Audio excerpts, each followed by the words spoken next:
Assalamualaikum warahmatullahi wabarakatuh. Perkenalkan, nama saya Nunur Nur Aini. Di sini saya akan menyampaikan beberapa materi dari evaluasi pembelajaran bahasa dan sastra Indonesia. Berikut beberapa sub pembahasan. Yang pertama itu ada hakikat dari evaluasi, penilaian dan pengukuran serta perbedaan dari ketiganya. Kedua, ruang lingkup penilaian dan tujuan penilaian. Ketiga, prinsip-prinsip penilaian. Keempat, bentuk penilaian, hasil belajar dan kegunaannya. Kelima, teknik-teknik penilaian. Keenam, mekanisme penilaian. Ketujuh, prosedur penilaian. Kedelapan, instrumen penilaian dan rubrik penilaian atau penskoran. Kesembilan, ada langkah-langkah pelaksanaan penilaian dan pemanfaatan hasil penilaian serta pelaporannya. Dan yang terakhir itu ada PAP dan PAN dalam evaluasi pembelajaran. Pertama, ada hakikat dari evaluasi, penilaian, pengukuran, dan perbedaan dari ketiganya.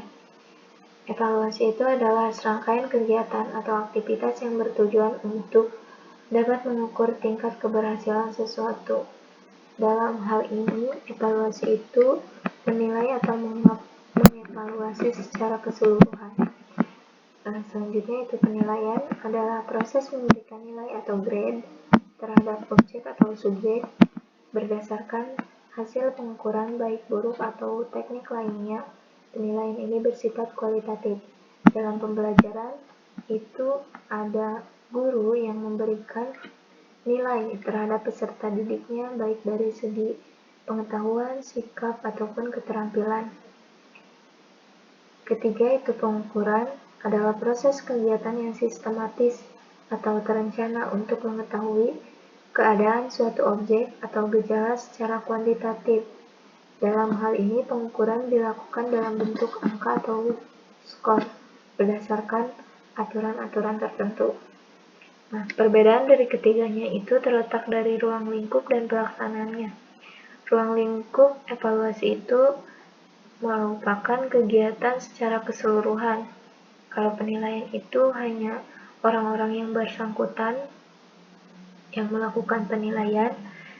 Dalam segi pelaksanaannya pun, evaluasi itu masih sama, mencakup keseluruhan yang harus dievaluasi. Begitu juga dengan penilaian yang hanya orang-orang yang bersangkutan saja yang melakukan penilaian. Selanjutnya itu adalah ruang lingkup penilaian dan tujuan penilaian. Penilaian adalah proses memberikan atau menentukan nilai kepada objek tertentu berdasarkan suatu kriteria tertentu menurut Sujana tahun 2004. Dalam proses pembelajaran, seorang guru menilai peserta didik dari beberapa aspek. Dalam penilaian ini dibagi menjadi 3. Yang pertama, aspek kognitif atau pengetahuan. Penilaian ini berpedoman kepada kepahaman atau ingatan seberapa banyak pengetahuan yang dimiliki setiap peserta didik. Kedua, aspek afektif atau sikap. Penilaian ini berkenaan terhadap perilaku sosial atau sikap setiap peserta didik. Ketiga itu aspek psikomotorik atau keterampilan. Adalah keterampilan atau penilaian keterampilan yang berkaitan dengan skill atau kemampuan peserta didik. Tujuan dari penilaian adalah untuk mengetahui informasi secara keseluruhan baik hasil maupun proses pembelajaran untuk memantau perkembangan belajar yang dicapai oleh peserta didik.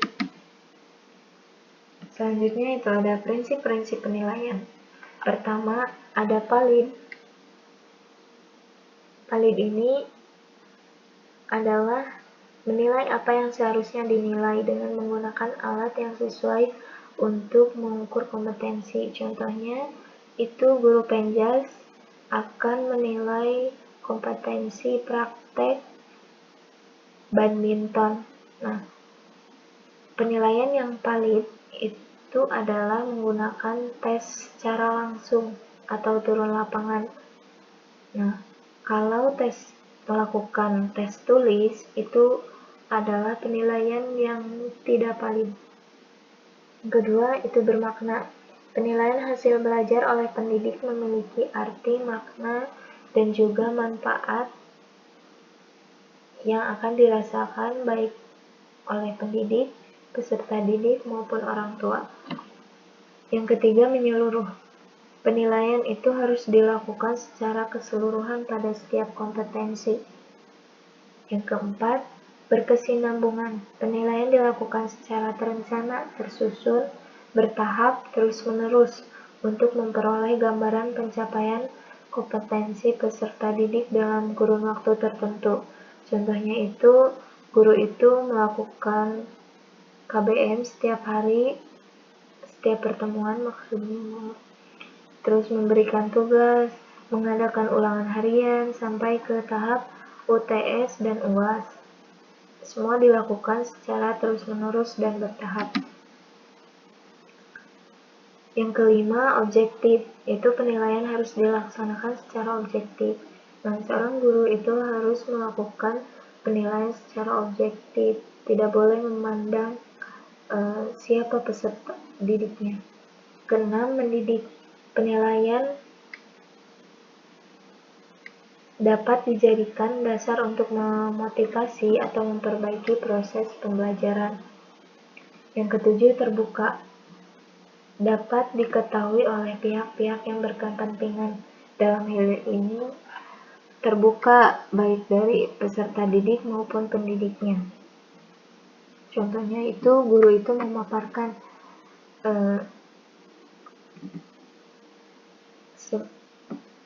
berapa bobot penilaian dari aspek tugas individu, kelompok, kehadiran, maupun dari UTS dan UAS-nya berapa persen. Nah, kedelapan itu ada adil, tidak menguntungkan atau merugikan orang lain. Selanjutnya itu bentuk penilaian hasil belajar dan kegunaannya. Pertama itu ada penilaian formatif dilakukan setelah pembelajaran. Contohnya itu ada penugasan atau tugas individu maupun kelompok, proyek, presentasi, dan kuis. Kedua, penilaian sumatif dilakukan setelah proses pembelajaran satu semester atau akhir tahun pembelajaran. Contohnya itu UTS, UAS, KK, PAS. Ketiga, penilaian penempatan digunakan untuk menentukan metode dan kedalaman materi yang akan disampaikan sesuai dengan kemampuan peserta didik. Contohnya itu, dalam setiap kelas itu memiliki peserta didik yang berbeda-beda. Contoh kelas A itu menggunakan metode dan teknik seperti apa, sangatlah berbeda dengan kelas B yang cocok dengan metode dan teknik pembelajaran seperti apa. Keempat, penilaian diagnostik untuk mengetahui kualitas proses kesulitan dan hambatan yang dialami peserta didik. Selanjutnya itu ada teknik-teknik penilaian. Dalam teknik-teknik penilaian dibagi menjadi 3 aspek teknik penilaian, yaitu pertama aspek pengetahuan, ada tes tulis dan tes lisan. Kedua, aspek sikap, ada observasi, penilaian diri, jurnal, penilaian antar teman. Ketiga, aspek keterampilan, ada tes praktik, proyek, dan portofolio. Dalam mekanisme penilaian itu sudah dicantumkan dalam Permendikbud nomor 23 tahun 2016. Pertama itu dilakukan oleh pendidik, adanya perencanaan RPP dan silabus, penilaian aspek sikap, pengetahuan, keterampilan, sampai evaluasi KKM. Yang dilakukan oleh satuan pendidikan itu adalah penetapan KKM. Kedua, penilaian semua mata pelajaran, itu baik dari segi sikap, keterampilan, maupun pengetahuan. Ketiga, penilaian akhir dilakukan melalui US atau UN, yaitu ujian sekolah atau ujian madrasah.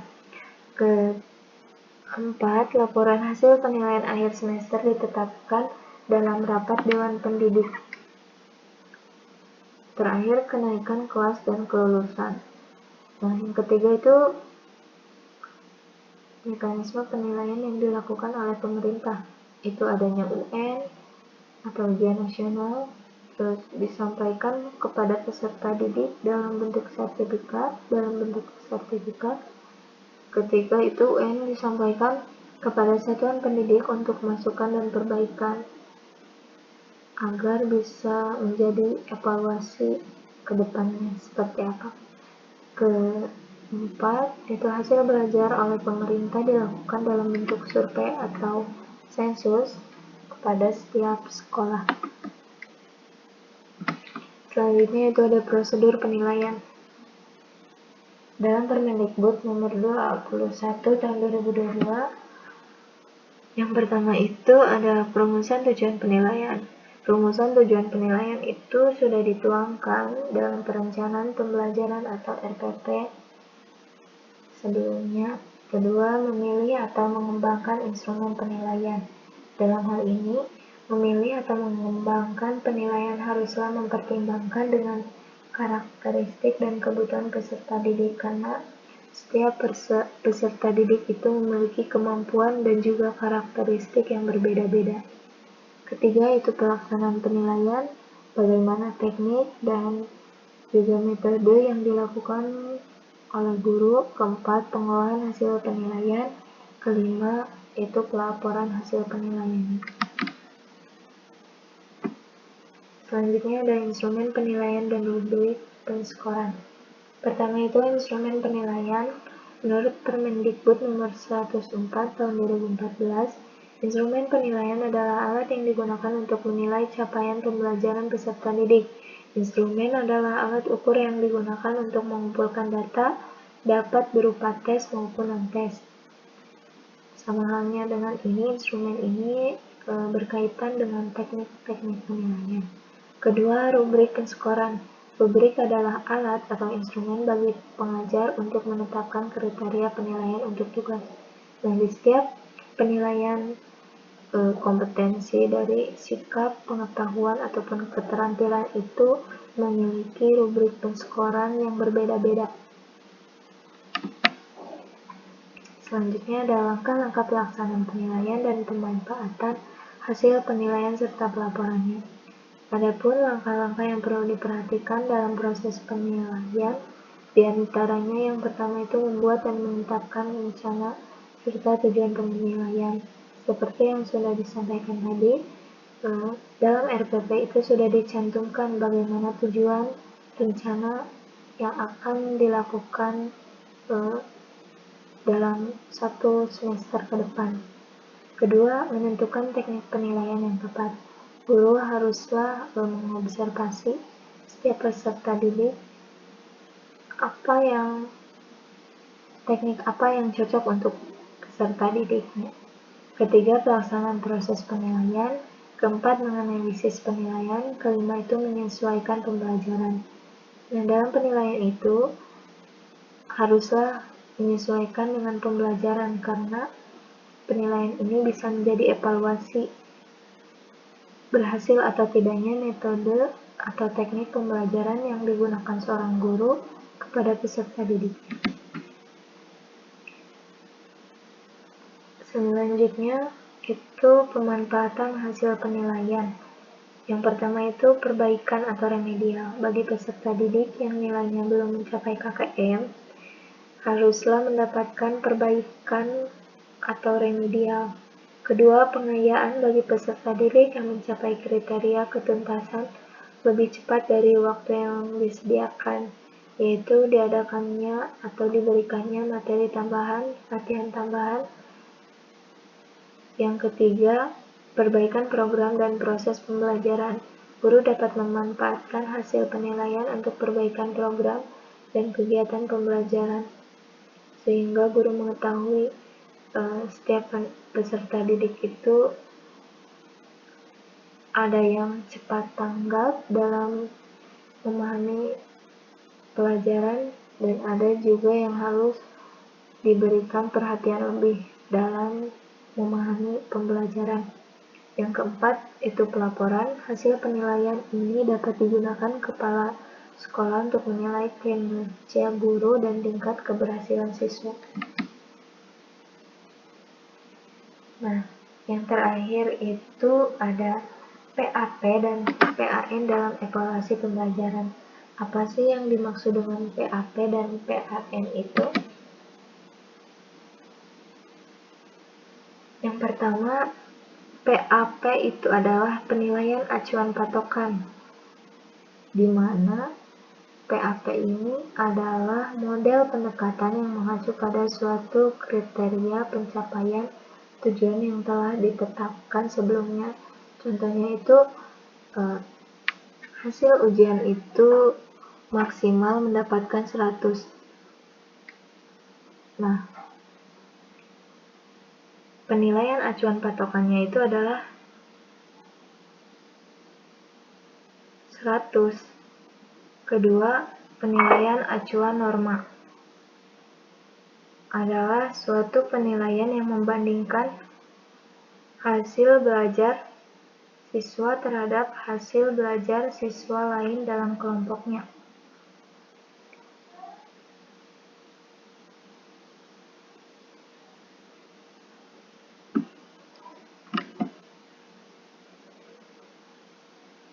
Selanjutnya itu ada kelebihan dan kekurangan PAP dan PAN. Kelebihan dari PAP itu hasil penilaian dengan menggunakan PAP merupakan umpan balik yang dapat digunakan guru untuk mengetahui sejauh mana tingkat penguasaan siswa terhadap materi, apakah tergolong tinggi, cukup, atau rendah. Kelebihan dari PAN itu dengan menggunakan penilaian berdasarkan PAN, diharapkan setiap kelompok memiliki tingkat kinerja yang sama. Nah, kelebihan dan kekurangan dari PAP dan PAN. Kekurangan PAP, standar penilaian dalam PAP telah ditentukan sebelumnya, maka siswa yang memiliki nilai tinggi seolah-olah mencerminkan prestasinya. Kekurangan dari PAN, tidak fair karena peringkat peserta didik tidak hanya tergantung pada satu prestasi saja, melainkan prestasi yang lain juga. Nah, terima kasih atas perhatian dan waktu yang telah diberikan. Mohon maaf bila masih banyak kesalahan yang telah saya lakukan karena kesempurnaan hanya Allah, milik Allah Subhanahu wa Ta'ala. Mungkin cukup sekian. Wassalamualaikum warahmatullahi wabarakatuh.